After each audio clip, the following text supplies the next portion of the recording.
There is hacking, but it's not like the movies where somebody in Russia or China is behind their computer and targeting this law firm, right? It's automated, and now with AI, they just send out millions and millions of bots to go out and sniff to see if there's issues, vulnerabilities, and then when they notice one, that's when the human comes involved and says, okay. And there's criminal organizations out there that operate like a corporation. They get benefits. They're all in a corporate building. It's insane.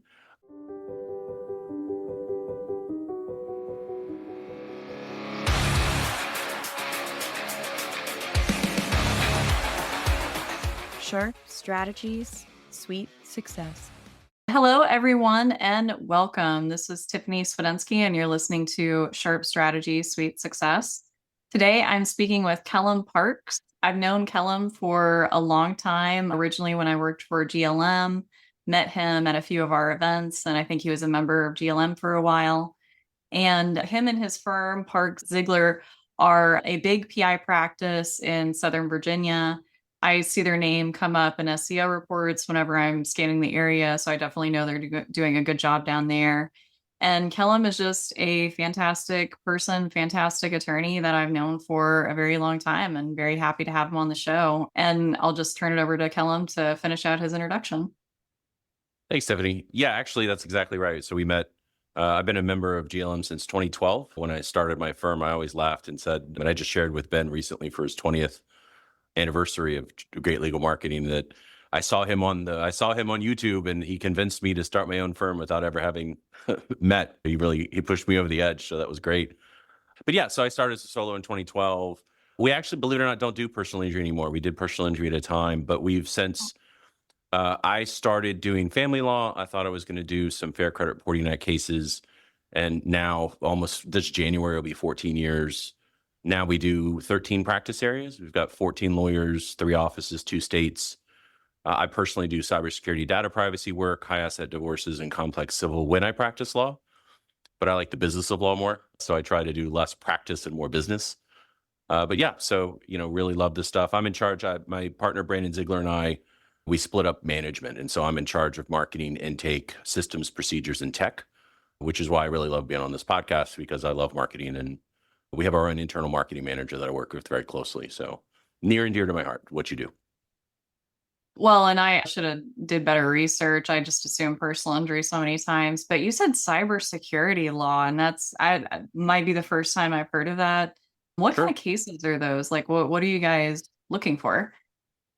Yeah. So cybersecurity can be a number of things. There are some firms, usually larger injury firms, they do class action work where they sue companies that have data breaches. We're not in that world. I represent companies. And so I do 2 things. What I really like to do is help businesses across, and actually a lot of it's consulting work. So I represent companies across the United States. I don't need to be licensed in those states to do this kind of work. But I help businesses prepare. And so I put together 3 plans for them. I do a data breach avoidance plan, get the right insurance, get them the right tech set up with the right company. A lot of times they don't have the right company in place. And then we talk about how they handle their data, who has access to their data. I also do a tech policy, which now includes an AI policy. I'm big into AI for our firm and personal use. And so I help the companies put together for their handbook, here's our firm or our company tech policy, including AI policies, to really tighten it up. And then the third is an incident response plan. So I work with them to, hey, when something happens, here's what we're going to do. And one of the biggest pieces is insurance, because cybersecurity insurance really isn't a one size fits all like liability insurances or auto insurance. So a lot of people don't have a policy, or they have a rider and the rider is bad. And so those 3 things really help businesses lock themselves down. And then the other part of what I do is legal, and that's in Virginia and North Carolina, where we're licensed here at the firm. And that's incident response. So when something happens, you have certain legal obligations to notify people and respond. And I work through those crisis events across both states. I've got a lot going on right now, actually. But yeah, so I got into it about 8, 9 years ago because I'm a tech guy, and I started with speaking about it, and I did an event with somebody who actually practices it. And after 5 minutes of meeting her, she's like, "You're really stupid not to do this." So I said, "Well, it's very nice to meet you." But she was right. And so now I do that. It's probably about 70% of what I do personally for when I practice law. So I really like it a lot. Man, it's so necessary. And unfortunately, I don't think a lot of business owners realize just how much data, like, And just speaking purely from like marketing data perspective, like I'm dealing with forms and automations and systems that house personally identifiable information. And it's so important for law firms to like understand like what it means to like transmit data from one system to another, how to keep that secure, the importance of, something basic like two-factor authentication. And so I think every business needs this because like I feel like once a month, well, maybe not that frequently, but like once every 2 months, I get a letter in the mail about like how there is a data breach from just some company that has like some of my data or something like that, and it's been exposed. And it happens all the time.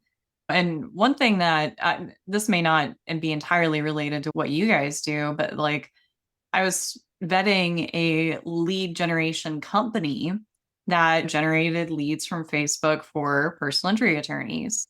And the person I talked to, the salesperson, it was an American company. I went to their website and learned about their site.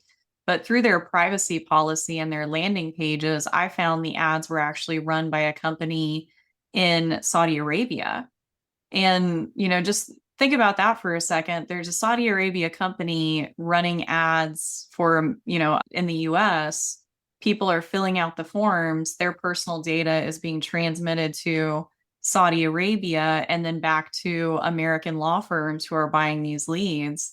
And it just seems to me like I don't think people realize like you submit a form and how far and how many people like get access to that and see that information. And it's scary. It's actually scary. I mean, you're right. A lot, and unfortunately, not enough people think about it. And so from a business perspective, if you have a data incident that turns into a breach, and the breach is that legal term of art, meaning that personal information has been compromised, which is the triggering the notifications and everything else. Not only do you have a business problem because you have the money and the response and the cost, and a typical response is 6 figures. It just costs that much, which is why you need the insurance. But as lawyers, we have an ethical obligation to protect our client confidences. And so not only do you have a business problem, but if you haven't taken, most states, the standard is reasonable, but if you haven't taken reasonable steps to protect this data, you may have a bar problem. So it's a big issue. And I find, not surprising to you because you work with a lot of law firms, that lawyers typically aren't very technologically savvy. And so the challenge is getting them to understand the importance and then paying for it. But it's really important. And so what I try to do, and I do a lot of speaking on it, and I have a lot of connections with IT companies and insurance companies to try to get in front of these people to say, hey, this is really important. And basically I have what I work with them is I do a consultation. I say, hey, here's a form, go work with your IT company and fill this out, which does two things for me. It tells me how messed up they are now. And that also helps me price these plans, right? How much work am I going to have to do? But it also tells me low key if their cybersecurity IT company is any good. Because if they come back and can't answer these questions, that in itself tells me something. And I've put together guides. I put together guides for businesses, HIPAA organizations, and law firms. So I have similar guides, but trying to focus to each industry. So at the end, when we give out contact information, if anybody just wants to email me, I'll tell you where to go and you can download the guides. Because if nothing else, it helps them understand, hey, this is what I should probably be doing. And here's how I vet these companies just to get them started. Because again, it's just so important and people just don't realize and until it's too late.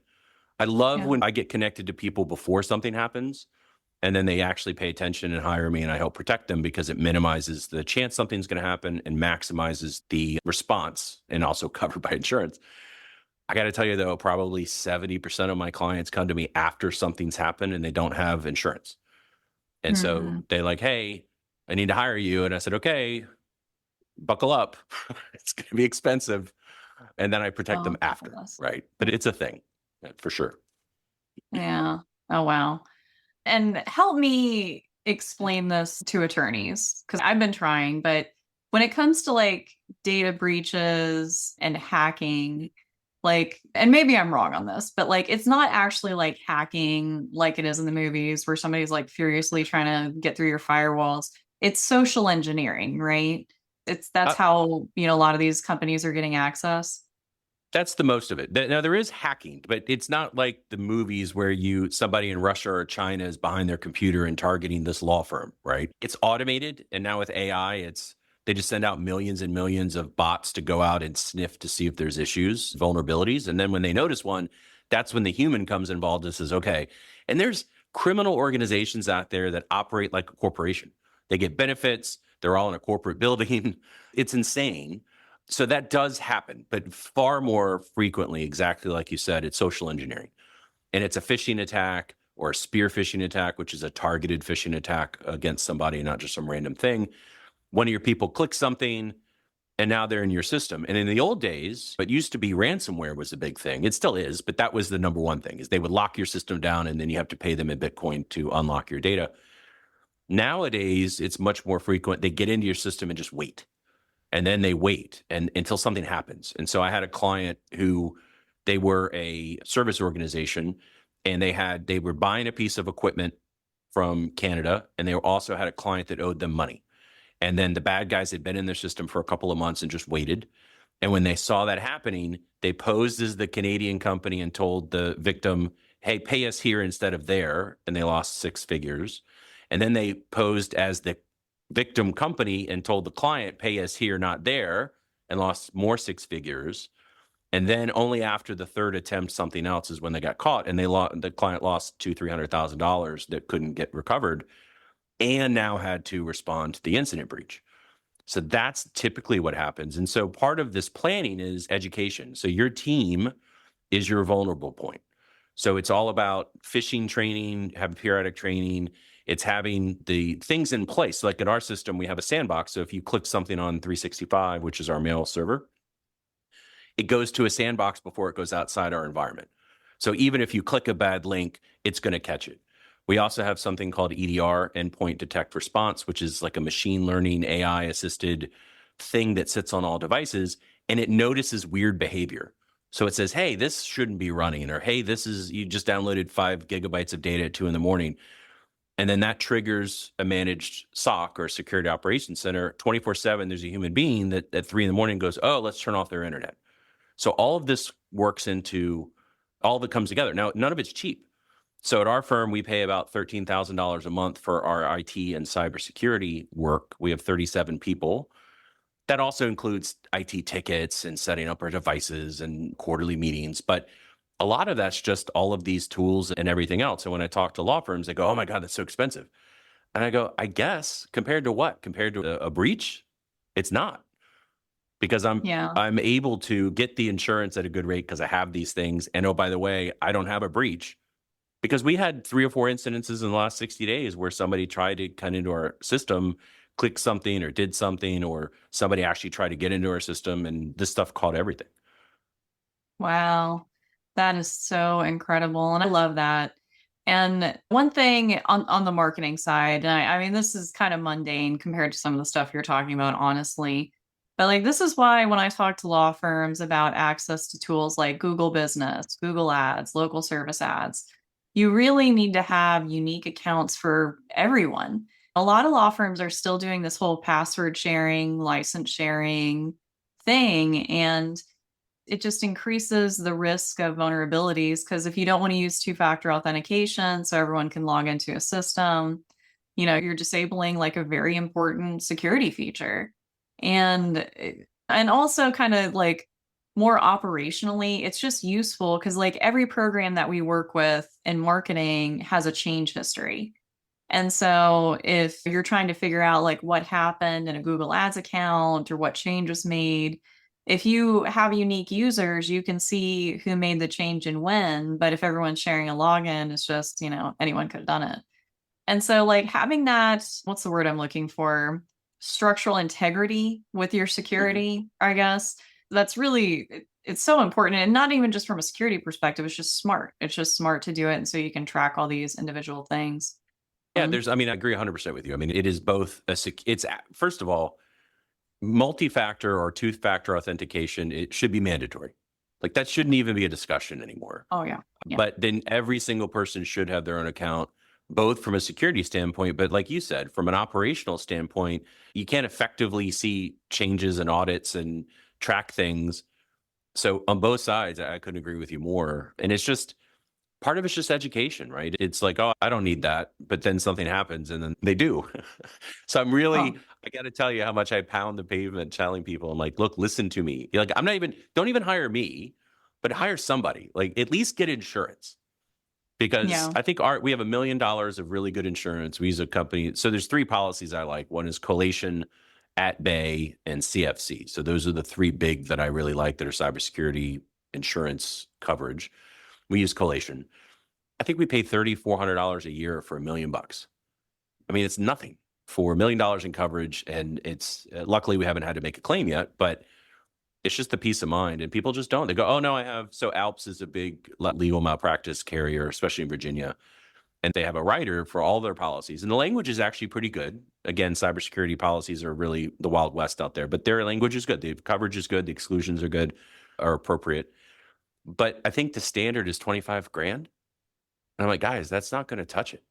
25,000 is going to get gone in a week, 2 weeks. You absolutely need a lot more coverage than that. But yeah, you're right. I mean, it really is. It's one of those things. I don't know why. And I'm sure I know you're frustrated with it as well because you're a tech person and you're working with people and you're like, well, this isn't my lane. But let me tell you, you should probably think about this. Yeah. Well, and a lot of times it's people trying to save on the cost of a user license, and sometimes those Sure. licenses can get expensive, but like you've already pointed out, like what's the cost savings on like a $25 a month, $100 a month, $500 a month license when you stack that up against like the expenses incurred by a breach or just the headache. I mean, it can just save you the headache, which honestly feels like should be enough for me just to pay for an extra license for a program, honestly. Yeah. Well, I agree. And I think you also see this sometimes. Lawyer, it's this weird dichotomy that I have found. So we talked before we started. I'm doing now some law firm coaching, right? So I really enjoy the business side of law. So I'm trying to help lawyers run their practices better and create sort of the best firm for them. But part of the discussion I have with these lawyers is they don't want to pay for things like security or licenses or specific boring tools that really, but are really effective. But at the same time, they will throw absolutely insane amount of money at the shiny object. And in the marketing world, they're like, "Oh no, I got this new thing," or "I want to spend all this money on TV," or "I want to do these." And you're like, guys, stop. Like, can we get back to the fundamentals of what works? I'm sure I have to think you have that argument all the time with your clients, right? I mean, I can't, well, when it Not comes to to out your marketing clients, potential investments, clients, right? potential clients. The one thing I buck up against a lot, and this may be a good transition to the other thing I wanted to ask you about, is just like when it comes to shiny objects, just like reaching for like that new AI tool that isn't quite there yet. I've had like experiences with that like two or three times. And I love these AI tools. Like I use them all the time. I'm doing a presentation on AI tools like later. But some of these tools can be really expensive. And it's just like there are cheaper alternatives. And then you're right. It's just like I'll argue with you about a $500 lead docket license, but we'll spend $5,000 on something probably not so great. I don't want to get too specific today. I understand. um, Yeah, we're not going to call out any bad, but look, you're right. AI tools, especially, everything is now with AI, right? It's like yeah. the multivitamin of the world. Everything has to have AI, and there are some tools that are great, and there are a lot of them that aren't. And lawyers, again, not being particularly tech savvy, I see that all the time. I had one of my coaching clients I was talking to, and they wanted to re-up with a long-term legal research organization that happens to have AI now. And I said, don't do it. I said, it's nothing Yeah. against them. I said, but you can find better specialty tools for a lot less and you don't have to sign a long-term contract. And so I pointed him in the direction of another vendor and he ended up going with that vendor. And he called me like 3 months later and he goes, "Oh, thank you so much because I'm getting so much more out of this. And if I don't like it, I can change." And I have a buddy of mine that signed this 4-year contract with this other company and now they're paying $800 a month for stuff that doesn't work right. Ugh. And that's the thing. They just don't know. You don't know what you don't know, I guess. Yeah, that's true. So, like, what are the AI tools that you like and want to like share? Like, what's working for you? Sure. So interestingly enough, and if you don't, if have you ever heard of Allie K. Miller? I, Alliek Miller. So she's somebody I recommend you and your listeners follow. So she's on LinkedIn. That's her main platform. She was in the AI space 20 years ago as a actual computer wonk. She worked for IBM, I think, and Amazon at one point. And now she basically, her whole thing is to try to bring AI to entrepreneurs. And so she talks about being an AI first company and how to implement AI. And I attended one of her, she had a 2-day AI first seminar, convention, workshop, however you want to call it, about 3 months ago that I attended. And it was fantastic because it was a great, and she had some good speakers from Claude and a bunch of other people to show specific tools, but she actually, the idea was how to smartly implement it in your company. And it could be any company, but in this case, we were looking at my law firm. So as a proposition, we're trying to systematically look at how we can implement it across all aspects of our firm. Before we get there, we've implemented it in very specific ways. So we started with the low-hanging fruit of legal research, right? So we've always been a Lexis entity, so we just tacked on. We were one of the first ones, apparently, I found out from my rep, we were one of the first ones in my area to tack on to start using their AI product, really when it wasn't ready for prime time, but we used it and understood the limitations. And so we still with them. However, we use other tools, which I think perform a little better at this point. One of my favorites up until a couple of weeks ago was called Calidus. It's now called Strong Suit. It was actually one of the founders is a former M&A attorney. And they've just done a really good job with legal research, contract drafting and comparison and data analysis, information review, deposition preparation. It's just a really good tool. And it's month to month. Unlike Lexis and Westlaw, it's not per attorney. So we have 14 attorneys. I only have 3 or 4 that ever need it, but I'm paying for 14 lawyers. Whereas with this tool, it's per license, whatever you want, because they base it on use. And I think it's like $150 a month for a reasonable amount of use. So it's really not that expensive either. But we also use it across all other aspects of the firm. So we use it obviously for marketing. We're just I got into ChatGPT in March of 23, so about 5 months after it launched. And so we just have a ChatGPT license for my marketing manager, and she uses it. We have Canva, so we have the AI baked into Canva. We have Adobe, so we have the AI baked into Adobe. We use it in HR purposes. So we use it. I have customized GPTs that I've set up for interviews and for job postings.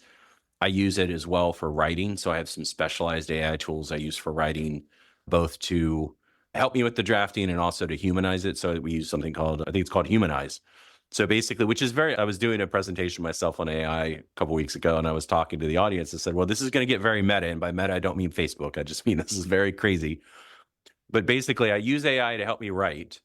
And then I run AI through an AI detecting program that uses AI to find out if it's AI.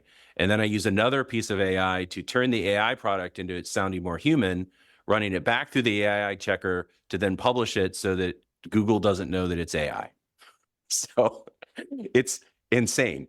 But we use it. One of the other things Allie talks about is use it as a companion, not as a replacement, right? So one of the things that we're looking into, we have 3 physical offices. So we have 3 physical receptionists, and part of their job is to answer the phone.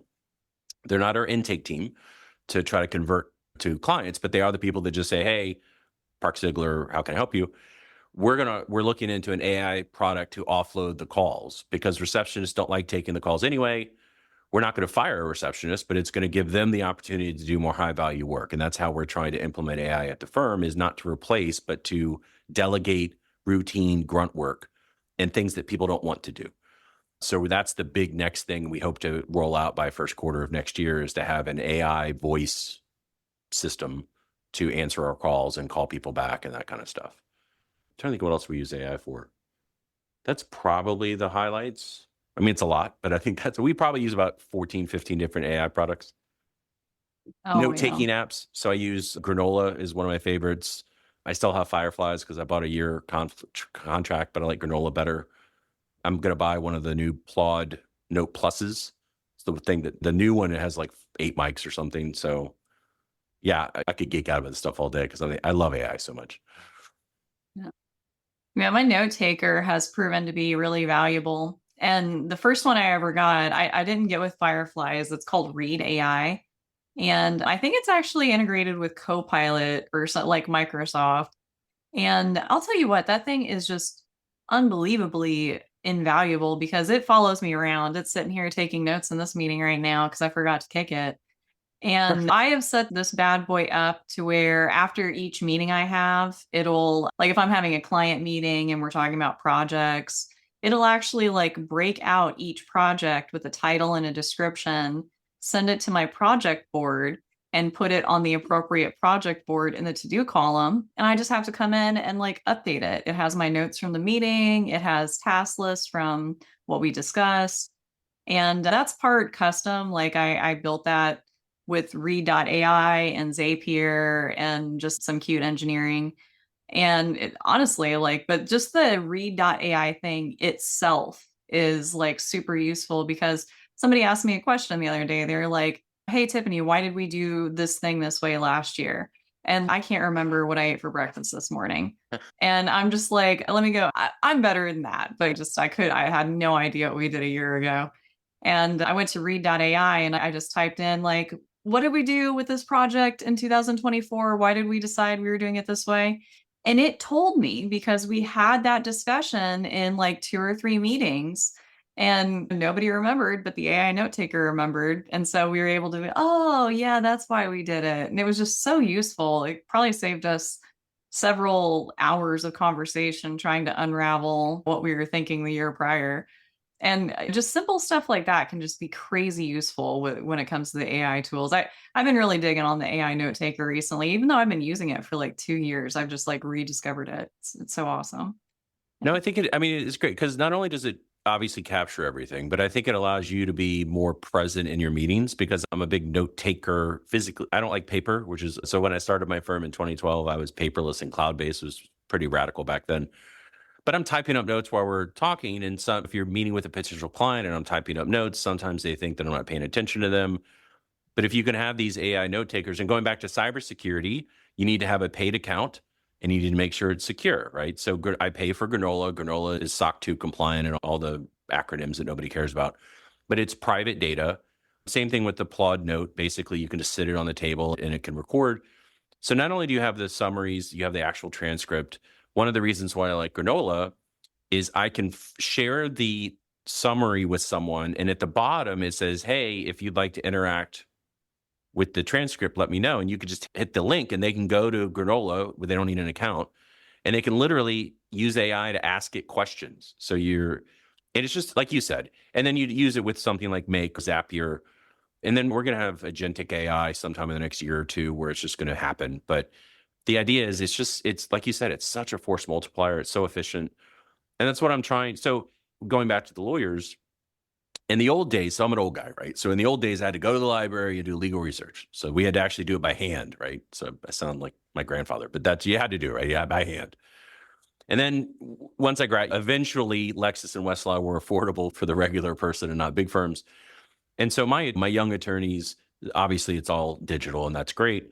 But in the old days, like the old days being last year, we would give them a research project. They would go to Lexis, they would type it in, they would root around in the wilderness for a couple of hours, and they may be in the completely wrong track. And then they come back with a product that's 20% of what I was looking for. Now they're all instructed, you start with AI. Put this hypothetical into the AI. It will get you where you, at least in the right neighborhood. Now go root around. Right. I don't want you 5 miles away from where you need to be because that's going to waste your time, my time, the client's time. I can't build a client. It's just a waste. So let's just start there. Now, whereas I don't have to go and read every case and read every horn book because I know what the issue is, you do. So I'm still not going to bill 100% of what you're doing. But the idea is it's just an efficiency multiplier. And that's what I'm trying to teach lawyers. And don't be afraid of it. People go, oh, it hallucinates. I'm like, yeah, okay, but so do your associates. They get it wrong. Like, you got to look at the work product. I still see, and if you're really interested, there's a guy named Damien Charlotine. He's a French technologist and lawyer, and he has an ongoing website. So literally, if you just put Damien Charlotine, he has an ongoing spreadsheet showing every court sanction based on AI use, improper AI use, and it's ongoing. And it just, every time I talk, it's up another 50 to 100. Oh But my gosh. But I don't understand why. At this point, that means people just aren't reading what they're submitting. It's incredible. But yeah, anyway, so AI is it's great. People are afraid of it. They shouldn't be. But at the same time, you can't ignore it. And that's the other thing I'm telling lawyers, especially in the business side of things, is if you're ignoring AI, you're going to be obsolete pretty quickly and your business is probably going to go up in flames. So you absolutely have to pay attention to it. Now, how you use it depends on your practice area and all sorts of stuff. But especially if you're in the transactional world, the only way to distinguish yourself is customer service and expertise, actual implementation, because the drafting days are over. Oh yeah. And I'm so glad you said that because I was thinking about that earlier today and I'm trying to remember why. But like customer service is like half of marketing because like Mhm. good service leads to more referrals. It also applies to what happens at intake.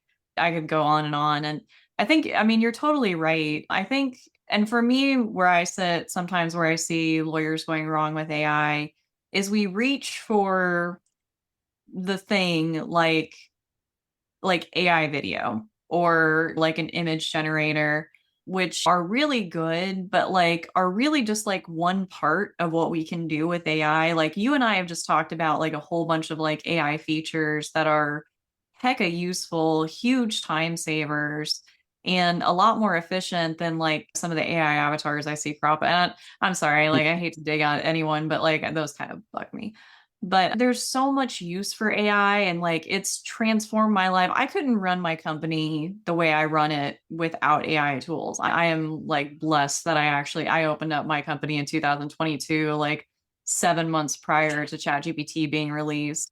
And Sharp Cookie before ChatGPT and Sharp Cookie after was just different companies because I was just able to automate so much more. Well, we're coming up on the end of our slotted time. I don't want to keep Kellam too long. So my traditional last two questions. Was there anything that we didn't end up talking about that you're hoping we talk about? I don't think so. I love that it was just this wide-ranging conversation. I think it's great. And anytime I can dive into the AI world, I'm a happy guy. So I think I really enjoyed it. It was good. No. I'm chatty. I can talk about marketing and AI all day, trust me. And where do you want people to go learn more about you, look you up, follow you, and all that good stuff? Sure, absolutely. So really two places. If you go to pzlaw.com, that's my website for Parks Zeigler. So if you're interested in the cybersecurity stuff, again, I have some free guides. I'm always happy to provide some free information, education to, and again, it's national, so it's not state dependent for that kind of thing. If you go to pzlaw.com, that's our law firm. And then my coaching company is called The Motivated Lawyer. Motivate's an acronym, and I sort of touch on all aspects of law firm ownership, including tech AI, marketing, which is visibility, all sorts of things. But if you go to themotivatedlawyer.com, right now it's just a newsletter sign up. So I have some one-on-one clients, but I'm launching the official launch of the companies later this month by the end of December of 2025. But I have a newsletter I send out every Tuesday. So it's a free email newsletter. I talk about one of the principles about law firm ownership. I also talk about AI news, recent AI news of the last week. And then I have one practical AI tip every week. So it's a free newsletter, sign up. I'm sure there'll be something in there that will be of use to you. And then you'll start to hear about other stuff that I'm doing because I'm really passionate about helping lawyers figure their life out when it comes to running their law firm. Recently, I've actually made it a habit to read. I have two email newsletters that I read like actually in my email. One of them is Arnold Schwarzenegger's e-newsletter for some reason. Don't ask me why, but I follow that guy. And then it's your newsletter, which I Oh, think I great. just recently started getting. So go check it out, sign up. Definitely love following Kellam. He knows his stuff. There are not too many technical lawyers in this space, so it's always nice to talk with somebody who gets that. Anyway, thank you so much for being on the show. We'll probably have to talk again sometime soon because I love the tech stuff. And thank you so much. Thanks so much for being a Hey, thank guest. you. Thanks for having me, Tiffany. It was a pleasure.